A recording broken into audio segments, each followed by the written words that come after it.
नमस्कार मित्रांनो, माझं नाव आहे सिद्धार्थ परेड. तर आज मी ढालगाव इथं आलो आहे. तर इथे एक प्राचीन मंदिर आपल्याला पाहायला मिळतं महादेवांचं. तर याच्यापूर्वी पण मी एक व्हिडिओ बनवलेला आहे, तेही तुम्ही पहा. ते पण ढालगावमधील महादेव मंदिरच आहे, कलेश्वर म्हणून. तर तेही देखील आपण पहा आणि व्हिडिओला अंतपर्यंत नक्कीच पहा. तर चला व्हिडिओ सुरू करूयात.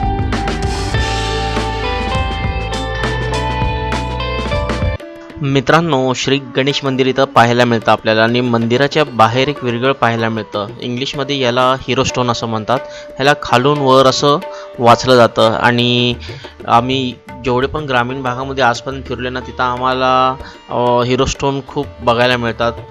कित्येक वेळेस वेगवेगळे असतं, काही लढाईचे असतात, बरेचदा असतात, तुम्हाला पाहायला मिळतीलच माझ्या चॅनलवर. तर हे मंदिर आपल्याला बाहेरून असं पाहायला मिळतं. तुम्ही पाहू शकता, शिखर नव्याने बनवण्यात आलेलं आहे. फाउंडेशन पाहू शकता या मंदिराचं.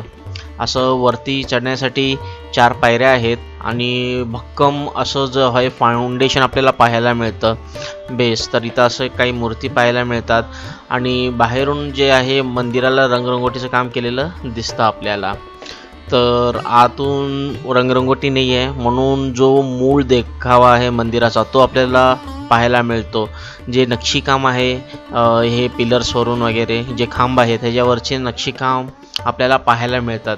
आता रंग न दिलेला असल्यामुळं व्यवस्थित दिसून येतं, कारण की काही ठिकाणी जेव्हा रंग देण्यात येतो त्यावेळेस आपल्याला दिसत नसतं नक्षीकाम. आणि इथं पण काही पिलर्सला वगैरे किंवा छताला वगैरे थोडंफार रंगरंगोटीचं काम करण्यात आलेलं आहे. पण हे मंदिरचं जो मेन आपल्याला सौंदर्य दिसतं ते काळ्या दगडामुळंच दिसतं. तर इथं आपण पाहू शकताय पिलर्स वगैरे सगळं काही आहेत आणि मंदिराचे पुजारी देखील आपल्यासोबत आहेत, तर तेही बोलतील आपल्याला व्हिडिओमध्ये. तर हे असे मंदिर आपल्याला ग्रामीण भागात खूप बघायला मिळतात. आपण कोणत्या गावातून हा व्हिडिओ पाहताय मला कमेंट करून नक्कीच सांगा. आणि जर का आपल्या गावात देखील असे मंदिरं असतील तर मला कमेंटमध्ये कळवा. माझा व्हॉट्सअप नंबर, ट्विटर अकाउंटचं दिलेलं आहे आणि आपले फेसबुक आणि यूट्यूबचे माझे जे चॅनल आहेत ते सगळं डिस्क्रिप्शनमध्ये मी दिलेलं आहे, जेणेकरून तुम्ही मला संपर्क करू शकताय आणि फॉलो सबस्क्राईब पण करू शकताय. तर हे वाला मंदिर आपल्याला कसा वाटला कमेंट करून नक्कीच कळवा. आता आपण दर्शन वगैरे घेणार आहोत. मंदिराचा जो डोर फ्रेम आहे त्याच्यावरचे नक्षीकाम आपल्याला पाहायला मिळतात. इथे भरपूर असे छान नक्षीकाम आहे आणि स्कल्पचर्स जे आपण म्हणतो छोटे मोठे तेही बघायला मिळतात. तर इथं बघू शकता आपण मंदिराच्या डोरफ्रेमच्या वरची बाजू आहे. तर खूप सुंदर असं दिसतं आहे आणि पेंटिंग न केल्यामुळे नक्षीकाम एकदम उठून दिसतं आहे आपल्याला. तर इथं आता आपण आत प्रवेश करणार आहोत आणि दर्शन घेणार आहोत. तर इथं खूप छान असे दर्शन झाले आहे माझे आणि माझ्या व्हिडिओच्या माध्यमातून तुमचे देखील दर्शन झाले आहेत. तर मित्रांनो, इकडं मंदिराच्या गाभाऱ्यात आहे आपण आणि इथं तुम्ही बघू शकताय नव्याने जे आहे टाईल्स वगैरे बसवण्यात आलेलं आहेत मंदिराला. ते आता मंदिराचं जो सौंदर्य मूळ सौंदर्य जे आहे ते पाहायला तर मिळणार नाही गाभाऱ्यातलं आपल्याला, कारण की टाईल्स वगैरे करण्यात आलेलं आहे. नक्कीच इथं काहीतरी व्यवस्थित नसेल म्हणून त्यांनी हे रिस्टोरेशन टाईप केलेलं आहे, डागडुजी वगैरे केलेले आहेत, टाईल्स बसवलेले आहेत, पाहू शकताय आपण. तर आता पुजारी सर पण आहेत आपल्या संग, तर तेही थोडेफार आपल्याला माहिती देतील मंदिराबाबतीत आणि आपल्याला कसा वाटला तेही सांगा कमेंटमध्ये. महेश नंदकुमार स्वामी महाराज ढालगावकर, महादेव मंदिरचे पुजारी. आज 23-24 वर्ष झालं मंदिरची सेवा करतो. पहिले पूर्वजापासून आमच्याकडे महादेव मंदिर आहे. आमचे आजी आजोबा वडिलांनंतर मी सेवा करतो. अशा जवळ आमचे 2-4 पिढी ह्या महादेव मंदिरमध्ये सेवा करण्यास केलेली आहे. तर ढालगावमध्ये हे सुंदर असे यादव काळातील मंदिर आहे. आज गावामध्ये 2 प्राचीन मंदिर आहेत, तर त्यापैकी सर्वात जुनं असलेलं हे मंदिर आहे आणि आज जर तुम्ही पाहिलं की अत्यंत सुस्थितीमध्ये आहे. काही भागाचा थोडा जीर्णोद्धार झालेला आहे, परंतु आतले जे खांब, गर्भगृह, अंतराळ भाग जो आहे तो फार सुंदर नक्षीकलेने युक्त आहे.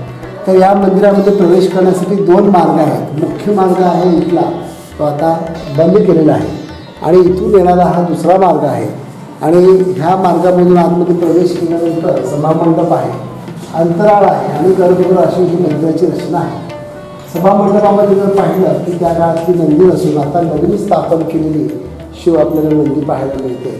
आणि याच नदीच्या समोर असणारं सभामंडपाच्या समोर अंतराळ भाग आणि पुढे असणारं गर्भगृह आहे. गर्भगृह जर पाहिलं तर अत्यंत रेखीव आहे. गर्भगृहाच्या बाजूला फुलांची एक शाखा आहे, बाजूला स्तंभ शाखा आहे, मध्यभागी गणपती आहे. आणि गणपतीच्या वर जर पाहिलं की मध्ये व्यानशिल्पांची जोडी होती, परंतु काळाच्या ओघामध्ये ती खंडित आहे. आणि या बाजूला 2 आणि त्या बाजूला 2 अशी सुरत असं माकड त्यांनी दाखवलेले आहे. ते काहीतरी घेऊन खातात असंही त्यांनी दाखवलेलं आहे. वर बघितलं तर मध्यभागी गणपती आहे आणि काही योगमुद्रामध्ये काही लोक बसलेले त्यांनी दाखवले आहे. अत्यंत सुंदर असं हे द्वारशाखा असलेलं यादव काळातलं मंदिर आहे. खाली जर पाहिलं की 2 कीर्तिमुख आहेत आणि अत्यंत रेखीव असं काम केलेलं आहे. आणि आतमध्ये गर्भगृहामध्ये पाहिलं तर सुंदर असं एक शिवलिंग आहे. शिवलिंगाच्या बाजूला जर तुम्ही पाहिलं की त्या काळामध्ये जलसाठा करण्यासाठी जे काही रांजणं वगैरे असायची तशाच प्रकारचं एक मोठं कुंड तिथं त्यांनी ठेवलेलं आहे. त्याच्यामध्ये पाणी साठवलं जायचं आणि मग त्या गोळा केलेल्या पाणीपासून इतर सगळं अभिषेक वगैरे केला जायचा. असं हे सुंदर असं मंदिर बघण्यासारखं आहे. मित्रांनो, पुजारी सांगतात की दर्शनासाठी भक्त लोक खूप लांब लांबून येत असतात. तर गावातले भक्त लोक किंवा ग्रामस्थ देखील इथे सकाळ सकाळ खूप गर्दी करतात. संध्याकाळच्या वेळेस देखील दर्शनासाठी गावातले ग्रामस्थ जमा होत असतात, दर्शन घेत असतात असं मला सांगण्यात आलं आहे. आणि मंदिर खूप प्राचीन आहे, मला बघून खूप चांगलं वाटला. तर इथं आपण पाहू शकताय ढालगावकरांचा वाडा आहे इथे. तर विठ्ठल रुक्मिणी यांचे इथं मंदिर आहे. तर तिथंही आम्ही दर्शन घेतलो, तर खूप चांगलं वाटलं आम्हाला. तर तुम्हीही दर्शन घ्या श्री विठ्ठल रुक्मिणीजींचं. तर असे अनेक वाडे देखील असतात गावातून. तर मला कधी भेटलं तर तुम्हाला मी एखाद्या वाड्याचं पण रेकॉर्डिंग करून दाखवेन आपल्या व्हिडिओवरती, जेणेकरून आपल्याला वाडा कसा असतो हेही पाहायला मिळेल. मी केलेले आहेत एखाद दुसरे व्हिडिओ, तुम्ही आपल्या चॅनलवरती शोधलात तर नक्कीच आपल्याला पाहायला मिळेल. तर मित्रांनो, चला भेटूयात आपण पुढच्या व्हिडिओमध्ये. मित्रांनो, मी फोटोग्राफर आहे. फोटोग्राफी आणि व्हिडिओग्राफीचे सगळे सर्व्हिसेस देत असतो. जर का आपल्याला कोणतेही कार्यासाठी जसं की लग्न, कॉन्फरन्स, सेमिनार यासाठी जर का फोटोग्राफर किंवा व्हिडिओग्राफर पाहिजे असेल तर तुम्ही मला संपर्क करू शकता. Service all over Bharat.